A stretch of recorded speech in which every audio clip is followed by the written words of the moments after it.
Muy buenos días para nuestra audiencia. Muy buenos días, Nicolás. Yo soy Elizabeth Ramírez de IAB Colombia. Muchas gracias a Marketing University, nuestro aliado en los Digital Session. Hoy tenemos una sesión muy interesante de innovación eh, a cargo de Nicolás Ovalle. Nicolás es un emprendedor apasionado de la tecnología, la economía y la sociología, programador autodidacta que desarrolló su primer sitio web 1.0 a los 12 años y su primera web 2.0 a los 15 años. En 2008 ingresó como programador interactivo a Ogilvy y en 2013 asumió el puesto de Head of Digital para Neo Ogilvy. En 2015 cofunda Spotlight, una startup de inteligencia de audiencias e influencer marketing, desarrollándose como CEO hasta el 2019. Asimismo, durante este periodo participó como coordinador de Enciende.io Uruguay, programa de aceleración de startups del fondo de gestión Clockwork. Desde 2019, Nicolás se incorporó a Bunker TV para crear el brazo de Data Science de la compañía, Powerful Insights. Desde el 2022 ejerce el rol de Chief Innovation Officer. Nicolás, bienvenido, muchas gracias. Estoy muy expectante de tu charla con todo este conocimiento que tienes en este tema. Bueno, Y muchas gracias a Bunker DB, uno de nuestros afiliados, por participar en este espacio. El auditorio es tuyo, Nicolás. excelente, muchísimas gracias. Voy a compartir pantalla, entonces me avisan cuando estén viendo. Perfecto. Sí, señor. Listo. Listo. Bueno, voy a comenzar entonces. Primero que nada, hola, ¿cómo están? Bienvenidos y bienvenidas, muchas gracias por la invitación. Y respecto a la intro que acaban de hacer, me parece súper relevante contarles un poco de qué va esto de Innovation Officer. Voy a contar la visión que tenemos en la compañía sobre cómo construimos la innovación y cómo creemos que la tenemos que desarrollar, que está alineado y que también tiene que ver con un poco con mi proceso de haber trabajado en distintas etapas de distintas innovaciones a su escala. ¿Sí? Durante mi carrera pasé y lancé productos al mercado, sobre todo en el área de marketing, pero en distintos verticales, con distintas tecnologías, como en su momento fue HTML, de HTML a PHP, después ActionScript, después realidad aumentada, después Rich Media. En 2010 aparecieron las Facebook Apps. En 2011 trabajamos en Twitter con Sentiment Analysis. Luego lancé productos con Kinect, Mobile Apps en 2012, perdón. Luego tuvimos esta ola de IoT con Arduino, no sé si conocen, que es una plataforma programable para generar interacción con dispositivos de hardware. En 2015 conocí mis primeros proyectos de lanzamiento de Data Science, luego Machine Learning. Durante 2021, experimentación con blockchain y NFTs. Y hoy en día estamos en el hype de la inteligencia artificial generativa y los lenguajes de gran escala. Esto es importante porque esto que vamos a ver tiene que ver con esto, ¿no? Durante el proceso de nuestras carreras en marketing o sea en nuestra industria de cada parte, vamos a encontrarnos con distintas olas de innovación y vamos a tener que atravesarlas, ¿sí? Y en base a estos distintos ciclos es que de alguna manera fui construyendo esta visión que está alineada con la compañía sobre cómo podemos innovar. Entonces, voy a comenzar con este concepto de que a veces tenemos el mito de que América Latina o Latinoamérica no es innovadora y por el contrario, mi visión es que Latinoamérica sí es innovadora, pero Latinoamérica es innovadora a su manera, ¿sí? Entonces tenemos estos casos, por ejemplo, para hacer unas buenas tortillas en la obra cuando no tenemos cómo cocinarlas, o en el caso que queramos hacer una barbacoa, una parrillada, podemos improvisar algún tipo de elemento. También tenemos este caso en los jugadores de primera división profesional del fútbol, por ejemplo, este caso uruguayo, que en vez de contar con estas máquinas súper costosas, encuentran una manera similar de conseguir el mismo resultado, innovando de otra manera. O estos ejemplos de cómo reemplazar un espejo retrovisor o cómo generar un sacabollos casero, ¿sí? Todas estas técnicas que, digamos, le decimos en algunas regiones atado con alambre, y acá me tomo el atrevimiento, chimbombiano tal vez, que esta creatividad sí la tenemos, ¿sí? Podemos crear un calefón, un calentador de agua de manera artesanal, un duchero o un dispensador de jabón. Siempre vamos a encontrar esta manera de solucionar los problemas porque tenemos la necesidad como madre de la innovación. Ahora bien, rompiendo un poco con el chiste de lo que acabamos de ver, Latinoamérica sí es innovadora.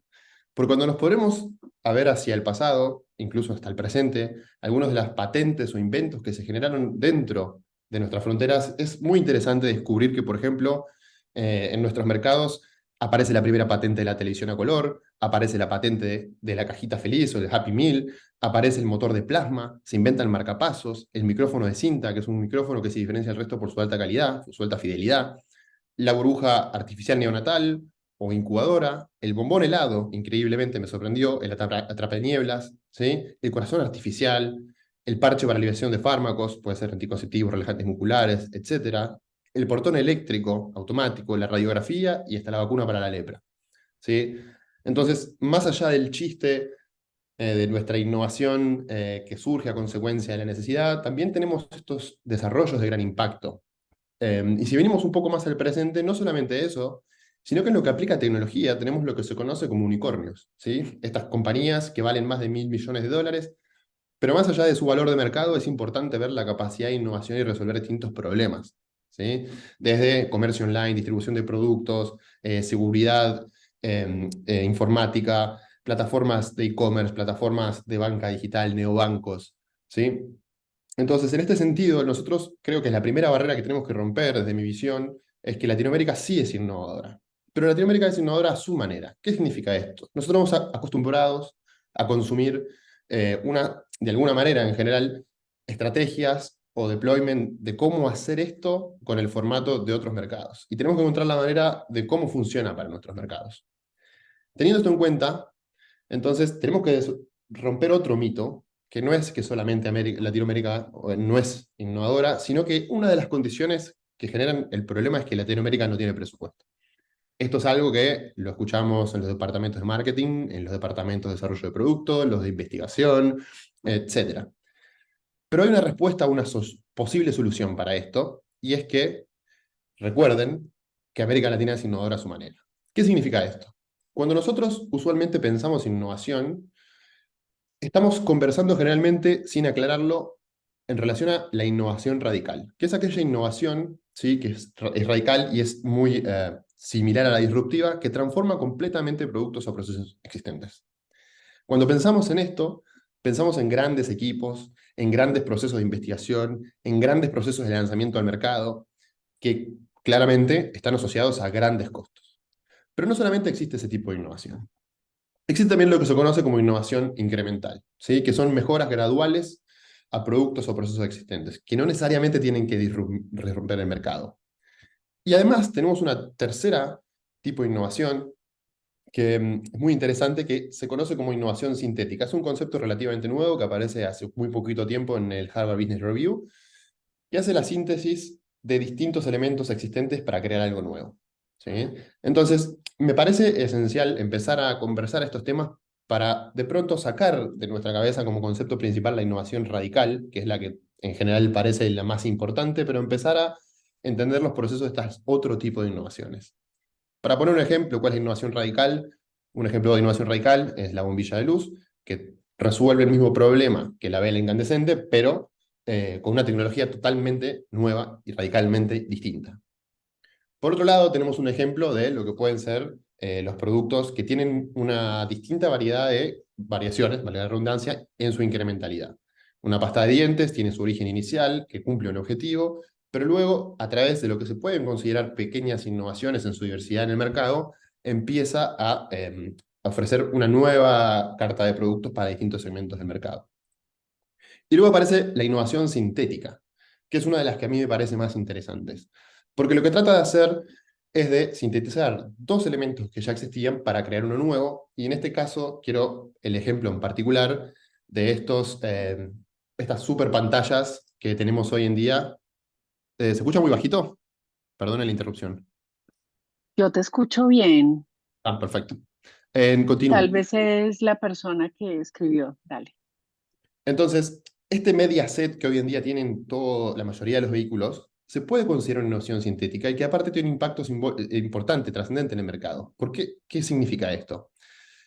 Existía ya previamente esta versión de automóvil y se le agrega una nueva funcionalidad. Esta nueva funcionalidad tiene un costo de implementación de bajo impacto, ¿sí? Estos son números estimativos para poder dar un ejemplo, ¿sí? Que si uno busca los distintos costos de implementación de proveedores en la cadena de producción, el costo de implementación de esta innovación en el sentido de la pantalla y el sistema de comando debe andar en el orden de unos $5 para poner un número de referencia. Mientras que si uno estudia las variaciones de costos en el mercado del mismo modelo entre la versión con y sin, hay una variación de precio de venta de casi $1.500. ¿Ah? Esto significa que es una innovación de bajo impacto con un gran impacto a nivel de comercialización y de valor percibido, ¿sí? Y esto es lo que es relevante a nivel de la innovación sintética. Nosotros no tuvimos que crear el automóvil de cero, y nosotros no tuvimos que crear el sistema operativo de la pantalla, ni la pantalla LED, ni el sistema de presión de la pantalla, ni los controles de mando. Ya eran dos innovaciones que existían previamente que las sintetizamos en un nuevo producto. Entonces, me parece relevante repasar algunos puntos de esta innovación para que a partir de ahora nuestro framework mental empiece de alguna manera a tener esa visión. ¿Cuáles son, ahora vamos a ver en detalle, los grandes puntos a favor de este tipo de innovación? Lo primero es el aprovechamiento de los recursos existentes, también permite lograr menor tiempo de desarrollo, también permite reducción de riesgos, esto implica menores costos de capacitación y nos permite alcanzar economías de escala. Estos 5 puntos lo que nos permiten ver es que esta complejidad o esta barrera que entendíamos previamente que existe, la logramos disminuir. ¿Qué significa aprovechar los recursos existentes? Bueno, como les comentaba, la innovación sintética combina tecnologías, conocimientos y componentes ya existentes, ¿sí? Entonces, cuando queremos crear algo de cero, no tiene el costo aparejado de inversiones en investigación y desarrollo a partir de cero. Si nosotros hoy quisiéramos inventar la pantalla LED de cero, definitivamente sería muy costoso, ¿sí?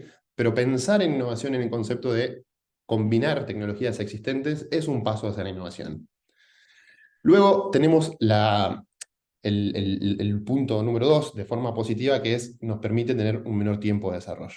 Cuando trabajamos sobre tecnologías preexistentes, los ciclos de desarrollo son más cortos y disminuye los costos y nos permite salir al mercado más rápido. Hoy en día, a nivel del mundo de marketing y del ecosistema de marketing, estamos viendo cómo hay un montón de librerías abiertas, open source, tecnologías, desarrollos previos a nosotros, que nos permiten disminuir estos ciclos de implementación. Luego tenemos el caso de la reducción de riesgos, ¿sí? ¿Qué significa esto? Si nosotros creamos algo de cero, todo lo que es el testing y la iteración de eso que estamos creando es un riesgo porque podemos tener más fallos al momento de la creación. Sin embargo, cuando nosotros ya implementamos una tecnología preexistente, conocemos el alcance y los riesgos de la misma, lo que nos permite mitigarlos.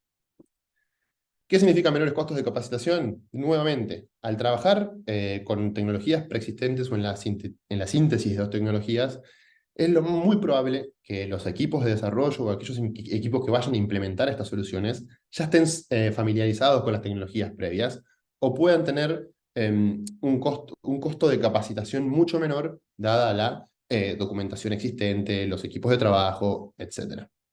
Y por último, las economías de escala, ¿sí? Si nosotros utilizamos productos preexistentes, sean de base tecnológica, físicos, librerías, etc., esta producción nos permite escalar más rápido y disminuir los costos a medida que crecemos. Entonces, en esta síntesis, tenemos ya los 2 primeros pasos que me parecía importante romper. El primero es que, de pronto, el concepto de que América Latina no es innovadora. Sí lo es, y de distintas maneras, ¿sí? Sea desde la creatividad popular, sea desde la creación de inventos patentables y disrupciones, o sea desde la parte que tiene que ver con la implementación de nuevas tecnologías y productos de software. Luego, entendemos que no necesariamente tiene que ser tan costoso innovar, sino que tenemos distintos caminos para innovar. Y ahora quiero hacer un punto en particular en qué significa innovar, es experimentar.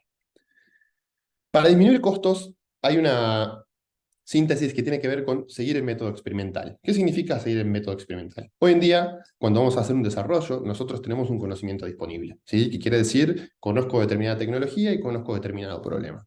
Ahí surge una hipótesis, que significa, a través de esta innovación, a través de la implementación incremental de este nuevo servicio o producto, o a través de la síntesis de estos productos preexistentes, voy a solucionarle un problema a alguien. Esa sería la hipótesis que surge a partir del conocimiento disponible. Y la sugerencia de por qué innovar es experimental Podemos reducir costos planificando pequeños experimentos que nos den la señal de si vale continuar o no continuar en esa línea de innovación. Entonces, luego de tener esta hipótesis, vamos a plantear un pequeño experimento para reducir los costos de go-to-market, de desarrollo, etc. Luego de ese experimento vamos a tener una validación, que esa validación nos va a permitir entender a través de sus resultados si esta innovación que estamos tratando de implementar nos va a tener los resultados esperados. Esto me parece súper importante porque el método experimental tiene una complejidad a nivel metodológico, pero podemos empezar a trabajar para poder tomar estas decisiones. ¿Qué entendemos que es clave para hacer estos procesos de innovación más económicos y más ágiles? Como habíamos visto, en este método tenemos conocimiento disponible e hipótesis. Lo que planteamos es cómo podemos economizar esas dos partes para ser más veloces perdón, que se me cambió y específicos. Entonces, nosotros planteamos esta pirámide, ¿sí?, que tiene como premisa principal tecnología en la base del negocio. Tecnología en la base del negocio. Tecnología en la base del negocio significa poder acumular el conocimiento disponible, automatizar el conocimiento disponible, ¿sí?, para poder generar hipótesis más rápidas. Esto entonces nos construye una pirámide donde tecnología en la base del negocio, procesos automatizados, traen implícitos eficiencias económicas para dejarnos una estructura de alto agregado. Que esto también tiene que ver con que nuestros recursos humanos, que nuestros equipos, que las personas se puedan concentrar en agregar realmente valor para generar estas hipótesis a partir del conocimiento disponible. Una buena hipótesis nos reduce los riesgos, ¿sí?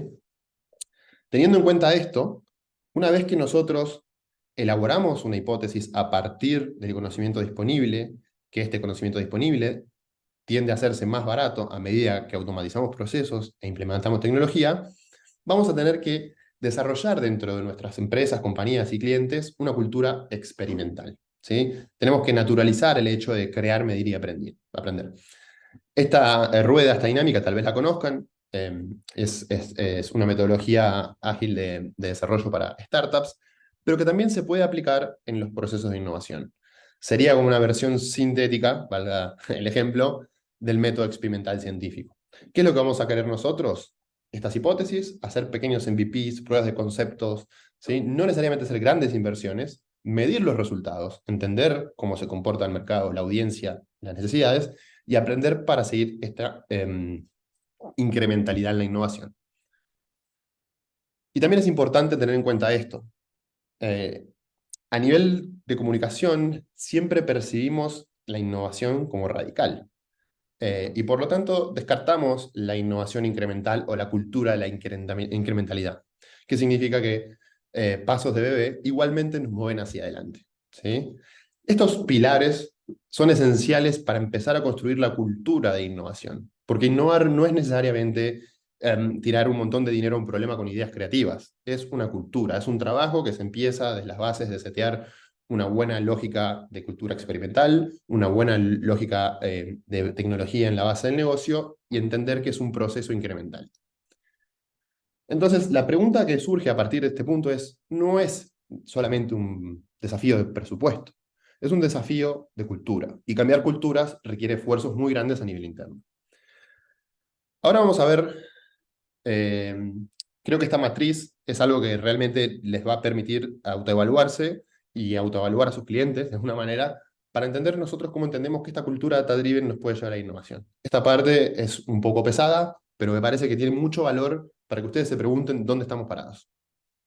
Nosotros utilizamos esta matriz para entender cómo podemos ayudar a nuestros clientes en nuestro área de expertise, que es el marketing, a innovar.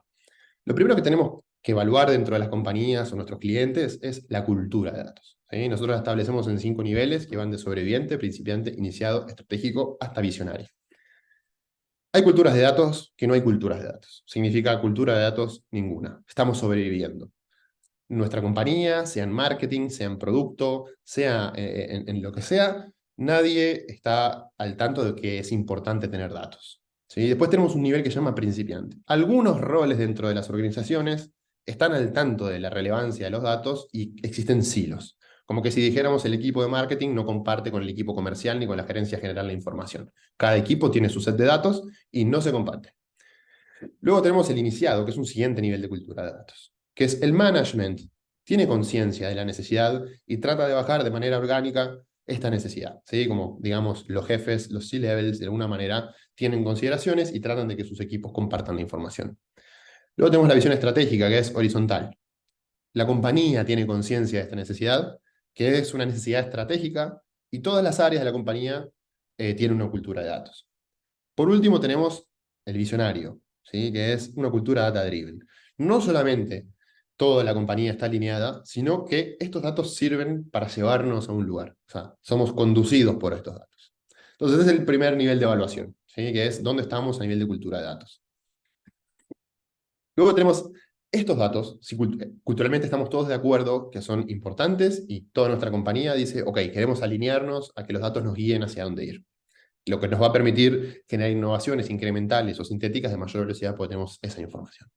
Ahora, la pregunta siguiente es, ¿cómo consolido esos datos para rápidamente y económicamente poder sacar conclusiones? Por un lado tenemos ninguna consolidación de datos, los datos están en las plataformas separados, existen en algún lugar, pero no se están guardando en un lugar que todos los podamos utilizar. Luego tenemos el concepto de hojas de cálculo en silos. Ok, cada uno en su nube o en su Drive o en donde fuera, guarda sus Excels o sus spreadsheets con la información que cree relevante, pero no se comparte de manera dinámica. Luego pasamos a las hojas de cálculo compartidas, luego a las bases de datos integradas, y por último, la conexión por API a través de una plataforma integradora, que quiere decir tener todos los datos en un solo lugar de manera automatizada.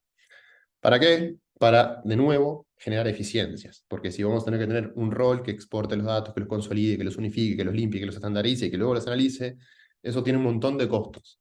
De nuevo, la innovación no tiene por qué necesariamente ser tan costosa si logramos acelerar estos procesos. Luego tenemos el enfoque del análisis, que es, les hago el razonamiento. Tenemos una cultura de datos, la compañía va a usar los datos para tomar decisiones, tenemos todos los datos automatizados. Supónganse que somos visionarios, conexión por API a través de una plataforma integradora. Ahora, ¿qué voy a hacer con esos datos? ¿Sí? Un enfoque indefinido, un enfoque de análisis indefinido significa que no sabemos qué hacer bien con esos datos, pero sabemos que los tenemos. Después tenemos un principiante. Descriptivo significa, ¿no? Que es decir, estos datos dicen A, pero simplemente eso. A nivel de iniciado tenemos la diagnóstica, que es estos datos dicen A y podríamos mejorar B. Luego tenemos el estratégico, ¿sí? Que es estos datos dicen A, podríamos mejorar B, y lo más probable es que suceda C. Y por último, tenemos la prescriptiva, que es, además de entender cómo se va a comportar, entender qué tenemos que hacer para seguir mejorando. Luego es importante el ciclo de los análisis, porque si no estamos prestando atención, podemos perdernos un gran ciclo de análisis y perdernos de nuevo la posibilidad de innovar o desplegar soluciones en el mercado. ¿Qué tipos de ciclos de análisis tenemos? Ad hoc, a medida. Cuando hay un problema, necesito un informe de tal cosa. ¿Sí? Los clásicos informes de quarter, trimestrales, luego tenemos mensual, semanal, y la visión en el mundo en el que vivimos hoy es automatizado, always on y con alertas. Nuevamente, este trabajo entre sobreviviente y visionario, hay un gap de costos que logramos reducir, porque a nivel de ad hoc en general, tenemos el problema de piensen cuando tenemos estas urgencias de necesitamos un informe tal, necesitamos entender qué pasó con tal cosa. Requiere que un equipo de personas consoliden la información, se ponga a trabajar. Mientras tanto, en el otro extremo, si tenemos automatizado todo, reducimos un montón de costos y tenemos la velocidad para entender lo que sucede en el mercado. Y esto me parece, como síntesis, el tipo de automatización. Nosotros tenemos este concepto, le pido que vayamos hasta visionario, que es de máquinas para humanos, y que arranca en de humanos para humanos en principiante. El objetivo es implementar tecnología en la base del negocio para que todos estos procesos generen insights o conclusiones que los generen las máquinas para los humanos. Entendiendo dónde estamos parados en esta matriz de madurez, ¿sí? De la cultura data-driven, vamos a poder entender qué pasos tenemos que dar para potenciar la innovación. Porque como decía, la innovación no va a aparecer sola, tenemos que crear una infraestructura que nos permita reducir costos y encontrarla. ¿Sí? Entonces, creo que este es el primer paso. Si yo tuviera que decir, quiero llevarme un accionable de esta presentación, es, para innovar existen distintas formas, distintos costos. En Latinoamérica tenemos una forma o dos formas, ¿sí? Que nos van a servir mucho.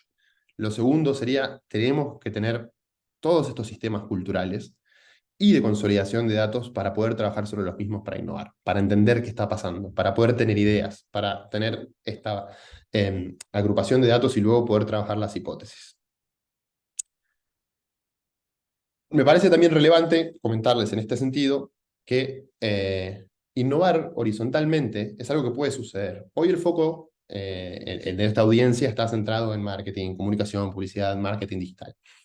Pero este proceso que vimos, ¿sí? Es un proceso que se puede repetir en cualquiera de las áreas de una compañía, sea en crear un nuevo producto, sea en crear un nuevo servicio, sea en crear un nuevo nuevo modelo de negocio, ¿sí? Como lo que tiene que ver a nivel de que si se desarrollan nuevas innovaciones, tenemos, por ejemplo, costo por consumo, costo por view, hay distintas maneras de generar negocios. Innovación en proceso, ¿sí? Que parte de lo que estamos viendo tiene muchísimo que ver en innovación de procesos y organizacional, porque es cómo nos preparamos para generar innovación de productos y de servicios. Yo me voy a centrar ahora particularmente, ¿sí? En casos de marketing. ¿Qué es lo que vamos a querer lograr y qué es la visión que tenemos en Bunker y en lo que estamos trabajando? Y esta innovación, la que les comentaba de cuál es la visión. Nosotros trabajamos siempre buscando obviamente la innovación radical, disruptiva, pero entendiendo cómo podemos hacerlo ágilmente, trabajando en innovaciones incrementales y sintéticas. ¿Qué es lo que hacemos nosotros? Queremos automatizar esto, el análisis de datos, para tener insights, ¿sí? Para que nuestros clientes, para que las agencias tomen mejores decisiones. Por un lado tenemos lo que es optimización de creativos, ¿sí? La optimización de creativos nos permite entender el rendimiento de cada uno de ellos para crear los próximos creativos de una manera más eficiente. En este caso estamos viendo un caso de ejemplo en el cual tenemos 4 cuadrantes de performance. En el cuadrante superior izquierdo, ¿sí? Tenemos aquellos creativos que funcionan mejor, porque tienen un menor costo, ¿sí? Y una mayor cantidad de clics. Mientras en el cuadrante superior derecho, perdón, en el cuadrante inferior derecho, tenemos aquellos creativos que tuvieron mucha inversión y poco rendimiento. Luego de esto, estos creativos, ¿sí? Cada uno de esos puntos hasta este momento no sabíamos que tenía dentro, son analizados a 3 distintos modelos de Computer Vision que nos permite entender y agrupar qué características tienen en común, ¿sí? En este caso se puede ver que las imágenes del cuadrante superior izquierdo tienen la fotografía de producto como eje central, mientras que en el cuadrante inferior derecho tenemos el producto en situación de consumo. Esto está anonimizado, pero está basado en un caso real, ¿sí? Donde la fotografía de producto generaba mejores resultados que la fotografía del producto siendo consumido con personas. Entonces, a nivel de síntesis, hace años que existe lo que se llama Computer Vision y en los últimos años ha ido evolucionando de manera exponencial, sumado a la consolidación de datos que veníamos haciendo en Bunker, sumado a un montón de otras librerías que existían. Entonces, esto es lo que podría ser considerado innovación sintética e innovación incremental. Nosotros ya teníamos una funcionalidad de análisis de creativos, a la cual incrementalmente le agregamos calidad, y luego nos basamos de innovaciones preexistentes para crear nuestra propia innovación y resolver un problema en particular, ¿sí? ¿Qué significa esto? No haría lógica crear desde cero un motor de Machine Learning para poder desarrollar estos productos, ¿sí? Si bien obviamente tenemos nuestras innovaciones propias y nuestros desarrollos específicos, esto es lo que yo decía de que Latinoamérica es creativa a su manera. También tenemos optimización de canales, ¿sí? Que este es el famoso Marketing Mix Modeling. El Marketing Mix Modeling es una rama de la econometría que entra en el mundo del marketing que surge en los 50 a los 60, ¿sí? O sea que es una innovación que preexistía, pero estaba limitada por la capacidad de cálculo y la potencia de cálculo y la disponibilidad de la tecnología. ¿Qué pasa cuando agarramos la nube y todos los avances de Machine Learning y le sumamos una metodología que existe desde los años 50? Tenemos otra innovación sintética e incremental, ¿sí? Un producto que ya existía, pero que requería equipos grandes de consultoras haciendo cálculos, matemáticos, ¿sí? Economistas. Hoy tenemos un modelo Machine Learning que nos puede acelerar ese proceso y obtener una optimización de canales. Otro ejemplo más, optimización de audiencias, ¿sí? La optimización de audiencias o clustering de audiencias o perfilamiento de audiencias tiene que ver con encontrar el mejor anuncio, producto, servicio para una audiencia determinada, pero que nosotros no vamos a hacer el trabajo de entender cuál es cada una. Un modelo de Machine Learning se va a encargar, como en este ejemplo, de clusterizarla y agruparlo según intereses. Estos modelos de grafos también preexistían, ¿sí? O sea, son innovaciones matemáticas que existen hace mucho tiempo y que han ido evolucionando notoriamente hasta lo que se conoce las bases de datos de vectores, que es lo que corre por detrás de los modelos como ChatGPT. Nuevamente, una innovación incremental para nuestro producto y sintética a partir de conocimiento que ya existía previamente, ¿sí? A través de esto, nuestros clientes pueden generar mejores clustering de audiencias para dirigir mejor sus anuncios y tener mejores resultados. También tenemos optimización de clientes, o el caso de, puede ser upselling o casos de churn, estos modelos, ¿sí?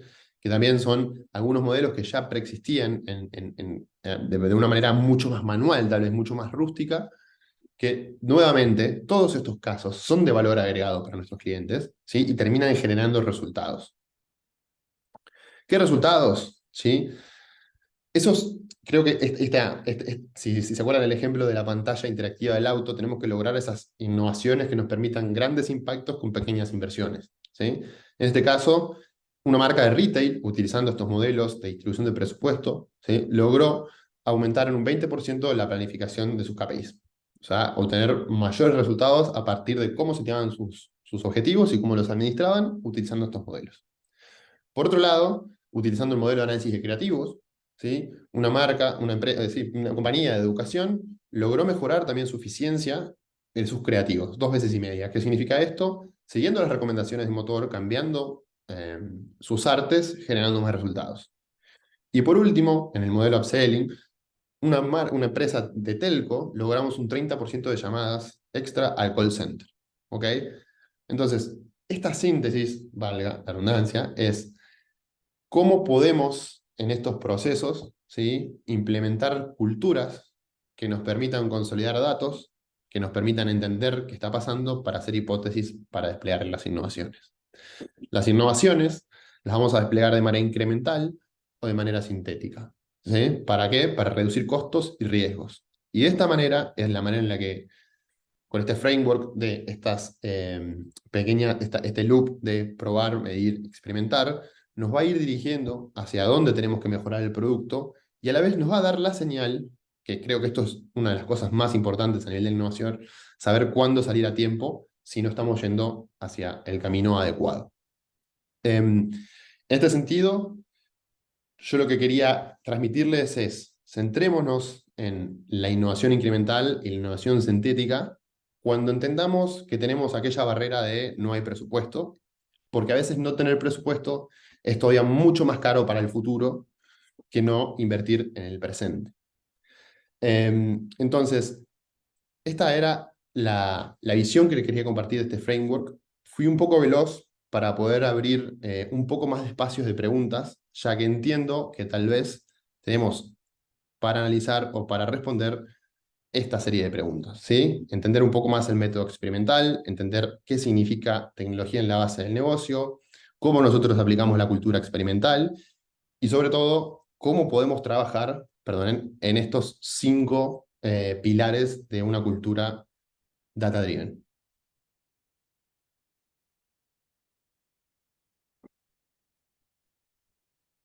Así que, sí, eso. Bueno, por el momento, muy interesante. Hay muy buenos comentarios aquí en el chat, como puedes ver. Y pues abrimos el espacio a las preguntas. Dice Juan Diego, la innovación la debemos definir en nuestras organizaciones según nuestras necesidades y oportunidades. Más mensajes nuevos, los invitamos a que hagan sus preguntas. Excelente charla, muchas gracias. Pues la verdad, Nicolás, estuviste absolutamente claro. Bien, a ver, un poco les cuento, ya que veo un poco de interacción para abrir la charla tal vez. A mí lo que me interesaba compartirles realmente era en esta charla que pudiéramos, bien, ¿qué es Insight? Ahora, era compartir algo que pueda ser medianamente práctico para que puedan llevarse y que no sea una presentación de cosas que no sabemos cómo hacer. Una pregunta bien, ¿qué es el insight? Bueno, el insight del cual nosotros hacemos referencia es a esa capacidad de entender un problema y qué es lo que hay detrás, como ese momento wow moment, ese momento de la idea, ¿sí? Eh, ¿Qué significa acelerar los insights? Es perdona que voy a ir hacia el ejemplo, ya que estamos. Como en algún momento alguien dijo, qué interesante sería agregarle a los automóviles de toda la vida un media center enorme. Ahí detrás hay un insight. De algún lado surgió esa idea a través de algún problema, alguna necesidad, alguna oportunidad, o sobre todo, bueno, la evolución interactiva que tenemos con las pantallas, etcétera. Entonces, en ese sentido, perdón que me distraje con la otra pregunta que viene después. Hay una pregunta que dice, cuando un negocio está comenzando, ¿cuál sería la mejor práctica para hacer innovación? Bien, bueno, nosotros, Bunker, somos una startup, ¿sí? Una startup en otra fase tal vez, pero somos una startup y también yo he comenzado negocios. La mejor práctica para hacer innovación, hay un concepto en esto que hablaba, en un segundo que les quiero mostrar el Will, que tiene que ver con el testeo, ¿sí? Que a través de esto, crear, medir y aprender, existen distintas maneras de crear. ¿Tá? Está lo que llama, por ejemplo, un smoke test. Imagínense que yo tengo una idea para un producto o servicio nuevo para mi negocio. Entonces voy a hacer una página web donde voy a poner todas las ventajas de mi producto o servicio nuevo y un registro de correo. ¿Tá? Ahí en ese caso, la primera recomendación sería prevender o vender o ver si hay demanda de esa necesidad. Entonces, ¿qué vamos a hacer ahí? Vamos a crear eso, vamos a lanzarlo, lo vamos a medir y vamos a ver qué feedback tenemos de nuestros clientes o posibles clientes. Y a partir de ahí, continuamos en esta rueda. Puede haber un punto en donde descartemos la idea o puede haber un punto donde encontremos el insight. Ah, no era esto, era más para acá. También esos smoke test es una versión. Después en el medio tenemos lo que llaman los proof of concept, los alfa, los beta, los MVPs y el producto final. ¿Sí? Que es, no voy a lanzar mi primer producto en el total de su funcionalidad. Tengo mi producto, servicio, lo que fuera, ¿no? Y puedo poner un caso también cuando hablamos en un caso de marketing, ¿sí? Bueno, cuando el negocio está comenzando, no voy a hablar de lanzar un producto o un servicio, voy a hablar de cómo puedo comunicar mejor.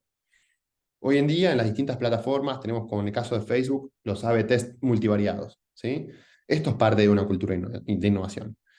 ¿Qué significa que es parte de una cultura de innovación? Bueno, supongamos que tenemos un cliente que es una marca histórica, multinacional, que hace 10 años, por bajada del headquarter, hacen los anuncios de la misma manera, ¿sí? Bueno, lo que tendríamos que poder es, a través de esta metodología y esta cultura, conseguir generar un experimento para validar empíricamente si esa manera de construir su marca y su comunicación que vienen haciendo de los últimos X años realmente sigue válida hoy. Entonces, lo que tiene de ventaja esta cultura es que no vamos a sacrificar el 100% de nuestro presupuesto del cliente. En nuestros experimentos, con un 5% del presupuesto del cliente es suficiente para validar, por ejemplo, a nivel de marketing, si estamos en un camino correcto o no, porque lo que vamos a medir ahí es la incrementalidad, si cambió algo o no cambió algo. A ver, me gustaría también entender, ya que estamos, un poco los verticales o en qué industrias, o si hay alguna duda específica para entender si quieren profundizar en modelo de servicio, producto, marketing. Nicolás, aquí hay una pregunta de Boris. Ujú. Dice, mucho gusto, Nicolás. Cuando hablamos de innovación sintética, el punto uno de aprovechamiento de recursos se cuenta la adopción de nuevas tecnologías como dashboard automatizados, procesos de análisis de data, algoritmos predictivos y similares, o es plantear una adopción literalmente desde lo que se cuenta al interior de la empresa, así sea mínimo. No entendí la pregunta, creo. A ver si la Pues encuentro. básicamente está en el apartado de preguntas y respuestas, si lo quieres revisar ahí. Ah, Pues para que él esté dice que, acá. Ah, que sí. si nos Ah, sí. montamos en escenarios ideales de tener Sí, se cuenta. dashboard Bien. automatizados o si partimos No, yo creo. de los recursos reales, ¿cierto? Ahora entendí la pregunta. Eh, Creo que, a ver, no necesariamente los dashboards automatizados o procesos de análisis serían parte de la infraestructura, ¿sí? O de esta cultura de data driven que nos va a permitir llegar a la conclusión. Eso que se está haciendo ya es parte de la innovación en el sentido que es el paso uno. Estamos teniendo toda la información, estamos pudiendo sacar conclusiones a través de la experimentación. La síntesis de aprovechamiento de los recursos sería, bueno, como para crear algo nuevo, usar dos cosas y juntarlas. Que de alguna manera, como no es algo 100% nuevo, sí, tener esos dashboards, esas herramientas, cuentan para parte de la adopción, pero no es específicamente crear algo nuevo. Bien, después, por ejemplo, profundizar, estaba viendo sobre cómo medir los experimentos. Bueno, lo primero, voy a ir un paso, ¿sí? Lo importante en el caso de los experimentos es dependiendo de lo que se quiera medir. Nosotros, en las distintas hipótesis que se plantean, también se tiene que hacer lo que se llama el diseño del experimento. En el diseño del experimento vamos a setear nuestros objetivos, nuestros OKRs. En este caso, por ejemplo, si fuera un experimento de marketing, en el caso de análisis de creativos, lo que vamos a querer medir es si el anuncio rojo tiene una incrementalidad que hace que se generen X% más de ventas que el anuncio azul. Ese sería el diseño del experimento. Vamos a ver cómo funciona esto. Otro diseño de experimento podría ser lanzar un producto o un servicio nuevo al mercado con una página de preregistro y tener, por ejemplo, ese benchmark lo que se te haga uno en relación al mercado, 1000 registros en las primeras 24 horas. ¿Sí? Por ejemplo, eso sería demanda del mercado. Hay otro tipo de experimentos más blandos también, que es como entrevistas o ver o poner a un usuario frente a un producto y traquear eh, su uso. También hay otros experimentos, por ejemplo, que tienen que ver con deploy de, bueno, tengo una funcionalidad nueva y en vez de cobrarla, la voy a regalar, pero la voy a medir. Es un experimento de uso. Y dejamos rápidamente y vemos cuántos convierten al final del tiempo. Básicamente, el diseño del experimento tiene que ver con qué quiero medir y la construcción de ese qué quiero medir tiene que venir dado de el conocimiento disponible para setear buenas métricas.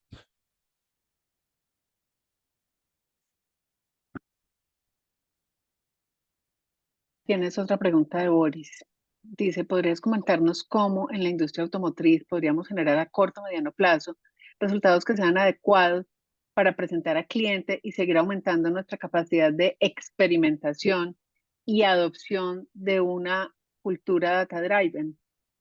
Bien, a ver, en la industria automotriz, ¿cómo podríamos generar a corto plazo resultados que sean adecuados para presentar al cliente?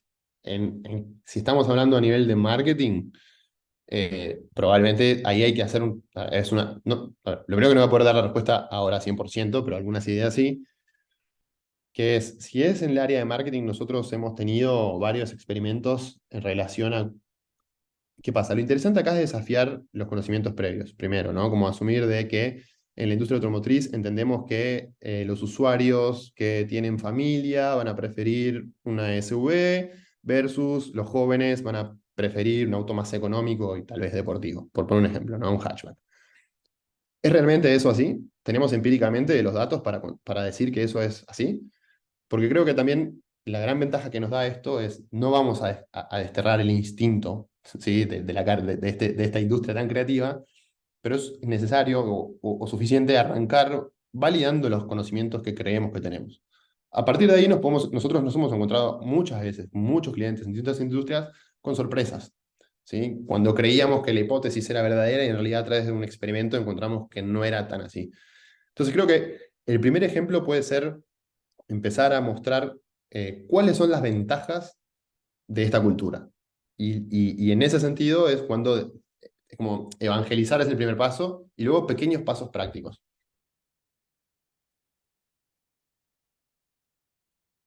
Y tienes otra pregunta de Marta. A ver. En el mismo sentido, dice, en el caso de un gerente de mercadeo que necesita data y análisis inteligente para tomar decisiones, ¿podrías explicar cómo adoptar todo esto a una cultura data drive? Bueno, lo primero es que creo que deberían usar búnker de... No, mentira. No, a ver, definitivamente lo primero es cómo adoptar todo esto a la cultura data-driven. A ver, básicamente lo que uno termina haciendo es una venta interna hacia la compañía, explicando cuáles son las ventajas de la cultura data-driven, como hice yo ahora, explicándoles esto. Creo que el siguiente paso, el gerente de mercadeo tiene que lograr demostrar que si yo tengo buena información, o sea, tengo información de calidad, sobre esa información de calidad, primero, o sea, tengo que tener los datos para después tomar decisiones inteligentes. ¿Cuál es el primer paso para adoptar la cultura? Hay dos maneras, digamos. Una es lo que se llama ajuste orgánico. Marta, vas a empezar a hacerlo vos todos los días, juntando datos, trabajar con Excel casi como por tu cuenta, digamos, y vas a tener que onboardear o contagiar al resto del equipo. Otro camino es una presentación formal, digamos, de las ventajas de seguir en este camino. Lo primero que tendrás que preguntar es, hoy en día, ¿cómo estás consolidando tus datos? Porque ya al hacer esta pregunta estás pensando en una cultura data-driven, o sea, te interesa hacerlo. Lo siguiente es, bueno, ¿qué herramientas tengo para empezar a consolidarlos?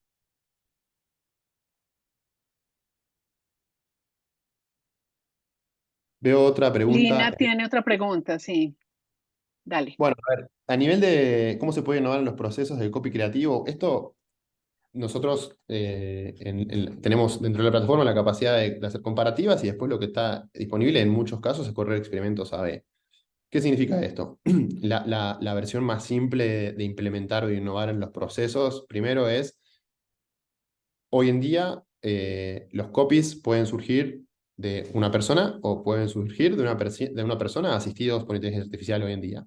Y lo segundo es que deberíamos de validar esos copies para tener feedback de cuáles funcionan mejor. Es decir, perfecto. No, pensé que muchas gracias a la respuesta de Lina. Para tener el feedback de qué copy funciona mejor, hacer variaciones de copy. ¿Sí? Pero de nuevo, acá lo que es necesario es, como copy creativa, de nuevo, contagiar esto al resto de los equipos para entender que nos va a optimizar procesos. Lo primero es, con una gran base de datos de copies generados previamente, a través de inteligencia artificial generativa hoy en día, se pueden generar montones de combinaciones de copies. Esos montones de combinaciones de copies que no tuviste que pasarte 2 tardes escribiendo, se generan automáticamente, los puedes validar empíricamente corriendo tests. Entonces imagínate que creas, creas 3 copies semilla, los que vos escribiste. A esos 3 copies semillas les agregás unos copies generativos. Tenés un set de 10 copies con sus ads. Se corre un experimento y ahí vamos a entender cuáles de todos estos tienen mejor el KPI que estemos buscando. ¿Sí? Mejor engagement, mejor conversión, etc. Y repetimos.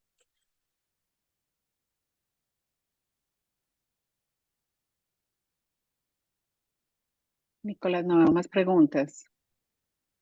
Eh, no sé si alguien tiene, aprovechen los minutos que quedan.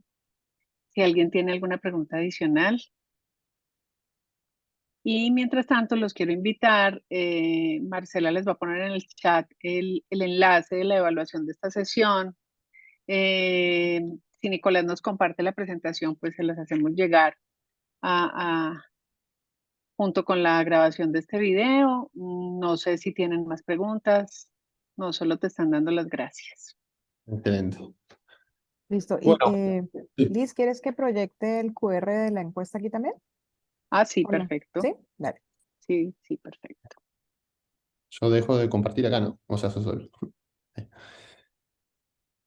Excelente. Y bueno, luego comentarles que si les interesan estos temas, en el blog de Búncara trabajamos mucho sobre estos temas, porque creemos que más allá de la herramienta en sí hay que generar estos cambios culturales.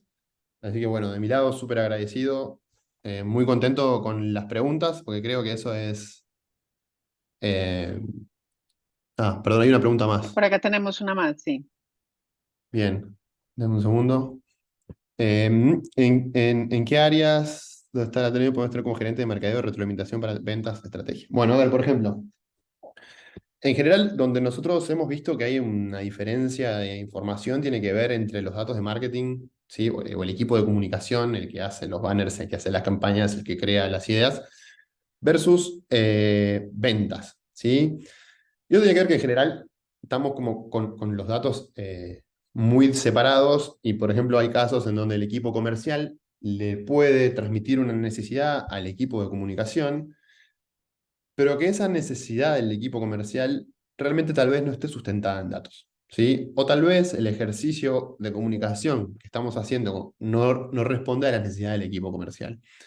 Entonces creo que ahí, por ejemplo, lo que suele haber es, en el mundo de comunicación o marketing, tenemos una serie de métricas que son muy top of funnel, que son las que podemos medir fácilmente, pero muy pocas veces están conectados, el CRM, el RP o lo que fuera, a la parte de marketing. Si logramos la parte del final del funnel y la parte del principio del funnel, vamos a generar, ahí tenemos mucha info para esta innovación, ¿sí? Que puede ser hasta, considérese qué funcionalidades o qué gimmick podemos agregarle a cuando vendemos un vehículo o lo que fuera, ¿sí?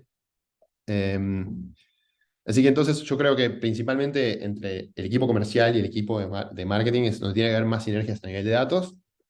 em, y creo que, bueno, de nuevo, todo esto tiene que estar soportado en plataforma, ¿sí? Si no va a ser muy difícil intercambiar esta información.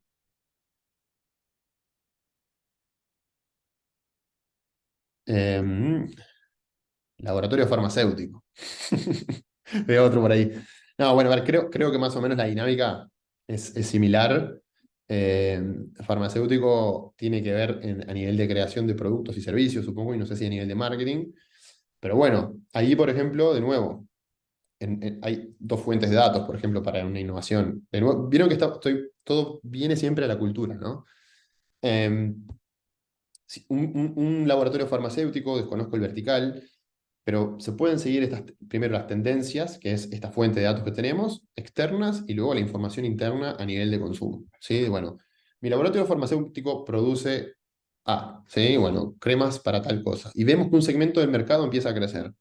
Podemos hacer un análisis, por ejemplo, de clustering de audiencias o de upselling para ver si caracterizamos el perfil de nuestros consumidores, qué productos más cercanos o afines o complementarios podríamos innovar o sintetizar.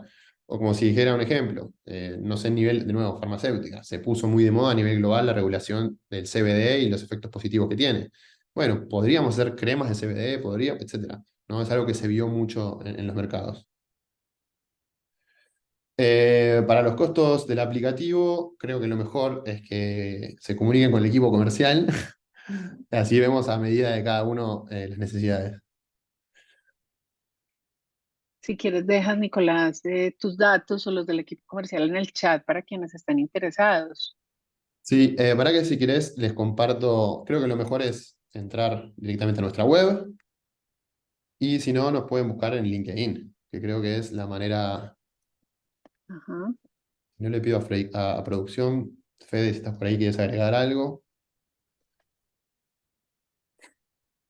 Así que sería bunkerdb.com y nos pueden buscar en LinkedIn. Yo estoy como Nicolás Ovalle también, por cualquier pregunta extra si quieren. Listo. Bueno, a ti agradecerte nuevamente, eh, a nuestra audiencia también por la asistencia, por la atención. Les recomendamos la encuesta y nos vemos dentro de 15 días en nuestro próximo Digital Session. Nicolás, a BunkerDB, muchas gracias y a nuestro aliado Marketing University también. Muchas Que estén gracias. muy bien. Adiós. Chao, chao.